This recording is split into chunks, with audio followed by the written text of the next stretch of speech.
Partition and unification of Germany. Germany was the main cause behind both the world wars. Germany मुख्य कारण रहा दोनों ही world war के पीछे. It faced a humiliating defeat in the World War II. और इसको बहुत बुरी हार झेलनी पड़ी, एक इंसल्टिंग हार झेलनी पड़ी वर्ल्ड वॉर 2 में. All its state administration and economy collapsed completely. इसका पूरा जो एडमिनिस्ट्रेशन था, पूरी जो इकोनॉमी थी, पूरी तरह से तबाह हो गई. There was not a single large party left in the whole of the Germany that could rule the nation. अब पूरे जर्मनी के अंदर कोई भी एक ऐसी पार्टी नहीं बची जो नेशन पर रूल कर सके. In addition to that, there was fear that Germany would pose threat to the world once again if it emerges as a military power once again. साथ साथ ये भी खतरा था कि जर्मनी जो है फिर एक और बड़ा खतरा हो सकता है दुनिया के लिए अगर वो एक बार फिर से मिलिट्री पावर के तौर पर तैयार हो गया. Therefore, the defeated Germany was divided into 4 administrative segments. अब ये जो हारी हुई जर्मनी थी इसको 4 एडमिनिस्ट्रेटिव सेगमेंट्स में बांट दिया गया. The Soviet Red Army in the later phase of the war had captured the eastern part of the Germany. जो सोवियत रेड आर्मी थी उसने आखिरी दौर में जो वॉर का था जर्मनी का ईस्टर्न पार्ट जो है वो हथिया लिया. Therefore, it was accepted that Eastern Germany would remain in their control. तो ये बात मान ली गई कि ईस्टर्न जर्मनी जो है अब उनके कंट्रोल में रहेगा. Whereas it was decided that America would control southwest side of Germany. दूसरी तरफ ये डिसाइड हुआ कि अमेरिका जो है वो साउथ वेस्ट साइड जो जर्मनी का है उसे कंट्रोल करेगा. France would control it's area near France. France उस एरिया को कंट्रोल करेगा जो फ्रांस के पास है. While Britain would control areas of Germany bordering Belgium and Holland. अब ब्रिटेन उन एरियाज को करेगा कंट्रोल जर्मनी के जो बॉर्डर कर रहे हैं बेल्जियम और हॉलैंड को. America, France and Britain start thinking about certain alternative arrangement. अब अमेरिका, फ्रांस और ब्रिटेन जो है वो सभी यही सोच रहे थे कि अल्टरनेटिव अरेंजमेंट जो है कुछ किया जाए. Meanwhile N atmosphere of distrust and doubt had already started between the 2 power blocks. अभी एक और जो कहते हैं ना भरोसा नहीं है, शक है, ये सब चीजों की शुरुआत हो गई 2 सुपर पावर ब्लॉक्स के बीच में. America and the other western European countries established federal republic of Germany. अब अमेरिका और जो बाकी वेस्टर्न यूरोपियन कंट्रीज थी उन्होंने बनाया federal republic of Germany. This was administratively joined by America, Britain and France. यहाँ पर 3 कंट्रीज इसमें जुड़े हुए थे, अमेरिका, ब्रिटेन और France. On the other side the Soviet Union also declared East Germany as democratic republic of East Germany. दूसरी तरफ Soviet union ने ईस्ट जर्मनी डिक्लेयर करा या उसको कहा democratic republic of East Germany. Thus, after the war, 2 independent German states came into existence, namely West Germany and East Germany. तो war के बाद 2 इंडिपेंडेंट जर्मन स्टेट्स जो हैं वो एग्जिस्टेंस में आए. एक का नाम था वेस्ट जर्मनी जो डेमोक्रेटिक था, दूसरा था ईस्ट जर्मनी जो कम्युनिस्ट था. As Germany's 3 western segments were united, 3 administrative segments of Berlin also united. अब क्योंकि जर्मनी के तीनों वेस्टर्न सेगमेंट्स जो हैं वो एक हो गए थे, इस वजह से 3 एडमिनिस्ट्रेटिव सेगमेंट्स जो बर्लिन के थे वो भी एक हो गए. In a reaction to this, Soviet Union in April 1948 declared Berlin blockade. इसके रिएक्शन में सोवियत यूनियन ने अप्रैल 1948 में डिक्लेयर कर दिया कि अब बर्लिन की घेराबंदी कर ली जाए. This resulted in tremendous tension between the Soviet Union and the Western countries. अब इससे क्या हो गया, सोवियत यूनियन और वेस्टर्न कंट्रीज के बीच में तनाव खड़ा हो गया. Later on, a high and a 42-kilometer long wall separating western and eastern Berlin was constructed. बाद में क्या हुआ, 42 किलोमीटर लंबी एक बहुत ऊंची दीवार जो है जो कि वेस्टर्न और ईस्टर्न बर्लिन को सेपरेट करती है वो बनाई गई. The communist government tried to prevent thousands of East German citizens from jumping and entering into the free atmosphere of Western Germany. अब ये जो कम्युनिस्ट गवर्नमेंट थी ये कोशिश कर रही थी कि हजारों की संख्या में जो ईस्ट जर्मन सिटीजन्स हैं वो दीवार फांद के जो हैं उस खुले एटमॉस्फेयर में वेस्ट जर्मनी के ना जाए. Many people lost their lives in doing so. बहुत लोगों की जान चली गई ऐसा करने में. After about 4 to 4.5 decades, लगभग 4 या 4.5 दशकों के बाद western Germany made an astonishing development. और वेस्टर्न जर्मनी में काफी ज्यादा बदलाव आया, तरक्की हुई. Experts consider this as German miracle. Experts ने माना कि ये जर्मन मिरेकल था एक. There was no remarkable change in the economic condition of the Eastern Germany. और दूसरी तरफ ईस्टर्न जर्मनी में कोई चेंज नहीं आ रहा था. The Eastern German Communist government crushed all hopes of its people for political freedom and rapid economic development.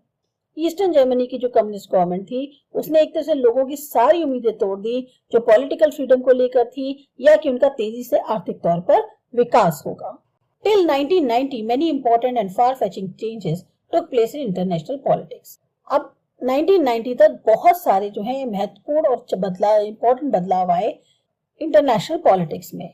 Owing to many reasons, the Cold War among superpowers also ended. बहुत से कारण रहे जिसकी वजह से कोल्ड वॉर भी जो था दोनों सुपर पावर्स के बीच का खत्म हो गया. These years witnessed cracks in otherwise impregnable Soviet Union. अब इन सालों में उन्होंने देखा कि जो सोवियत यूनियन था वो भी डिसइंटीग्रेट हो गया. Ultimately Soviet union was disintegrated, मतलब कि क्रैक्स आ रहे थे, टूटने की कगार पे आ गया था. फाइनली सोवियत यूनियन टूट गया. As a consequence of it, on October 3rd, 1990, both the Germany united. नतीजा क्या हुआ? अक्टूबर 3rd, 1990 को दोनों जर्मनी यूनाइट हो गए. People broke down the German wall, which was a symbol of German division. लोगों ने वो जो जर्मन वॉल थी वो तोड़ डाली, जो कि एक सिंबल था जर्मन डिवीजन का. People considered demolition of the Berlin Wall as the end of the Cold War era and celebrated the occasion wholeheartedly. लोगों ने वो जो बर्लिन वॉर थी उसको गिरा दिया और ये माना कि कोल्ड वॉर खत्म हो गया है, उसका दौर खत्म हो गया है, और इसीलिए उन्होंने उस अवसर को जो है पूरे दिल से खुशहाली से मनाया. Today unified Germany has turned out to be the strongest economic power in Europe. आज ये जो जर्मनी एक हो गया, इससे क्या हुआ? अभी तक का यूरोप का ही सबसे स्ट्रॉन्गेस्ट इकोनॉमिक पावर बनके उभरा है. After 1990, they have made a tremendous effort to be the strongest economic nation in the last decade. 1990 के बाद से उन्होंने इतनी कोशिशें करी कि सबसे स्ट्रॉन्गेस्ट इकोनॉमिक नेशन बन जाए पिछले दशक में. Today, it has become one of the most important and leading nations in the European Union.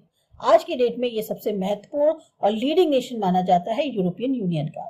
Disintegration of Soviet Union. During the last decade of the 20th century, Soviet Union's Prime Minister Mikhail Gorbachev's liberal policy led to the disintegration of Soviet Union.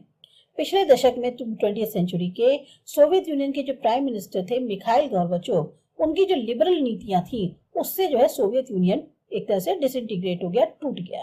Peaceful disintegration of Soviet Union is considered as epoch making in international politics.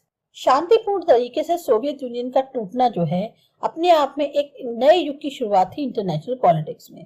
Mikhail Gorbachev become the prime minister from the socialist side on 11 मार्च 1989. अब Mikhail Gorbachev जो हैं वो prime minister बने socialist side की तरफ से 11 मार्च 1989 को. He had a liberal attitude. उनका जो रवैया था वो लिबरल था. Russia had progress tremendously in the field of science and technology. Russia ने बहुत ज्यादा तरक्की करी है साइंस और टेक्नोलॉजी के क्षेत्र में. They had also acquired capability to compete with superpowers like America. उन्होंने अपने अंदर इतनी क्षमता डेवलप कर ली है कि वो सुपर पावर कंट्रीज जैसे अमेरिका है इनके साथ कॉम्पीट कर सके. Gorbachev adopted two policies, glasnost and पेरिस्ट्रोइका. अब गोर्बाचोव ने दो नीतियां अपनाई, एक थी ग्लासनोस्ट और दूसरी थी पेरिस्ट्रोइका. In this way, Gorbachev introduced economic and political reforms in the place of single-handed communist rule. तो इस तरीके से गोर्बाचोव ने जो है नई आर्थिक और राजनीतिक बदलाव लाए जो कि अभी तक सिंगल हैंडेड कम्युनिस्ट रूल के हाथ में थे.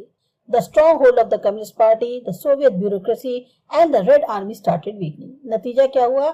जो बहुत कड़ी पकड़ थी कम्युनिस्ट पार्टी की, सोवियत ब्यूरोक्रेसी की या जो रेड आर्मी की, अब वो कमजोर पड़ने लगी. In 1990 process of disintegration of the Soviet Union began. 1990 में ये प्रक्रिया शुरू हुई कि सोवियत यूनियन जो है वो बिखर गया. Today, towards the end, out of 15 states, 40 states become independent and disintegration of Soviet Union come to an end, December 1991. And तक आते आते 15 में से 14 स्टेट्स जो हैं वो आजाद हो गए और इस तरह से सोवियत यूनियन जो है वो खत्म हो गया दिसंबर 1991 में. India's contribution at the international level. India has contributed significantly at the international level during its freedom struggle and after independence. India का बहुत बड़ा योगदान रहा है, एक महत्वपूर्ण योगदान रहा है इंटरनेशनल लेवल पे, जब वो फ्रीडम स्ट्रगल कर रही थी तब भी और इंडिपेंडेंस हासिल करने के बाद भी. India has always opposed imperialism, colonialism and evils like racial discrimination. India ने हमेशा विरोध किया है साम्राज्यवाद का, ये जो कोलोनियलिज्म होता है यानी दूसरे कंट्रीज का अपनी कंट्री में रूल करना, वो, और जो बुराइयां हैं जैसे कि रेशियल डिस्क्रिमिनेशन होता है, रंग भेद वगैरह पे जो डिस्क्रिमिनेशन होता है उसका विरोध किया है. It has supported movements opposing such evils. और उसने हमेशा उन आंदोलनों का सपोर्ट किया है जो ऐसी बुराइयों के खिलाफ होते हैं. India has always remained active in the formation of the United Nations and is actively involved in all its activities.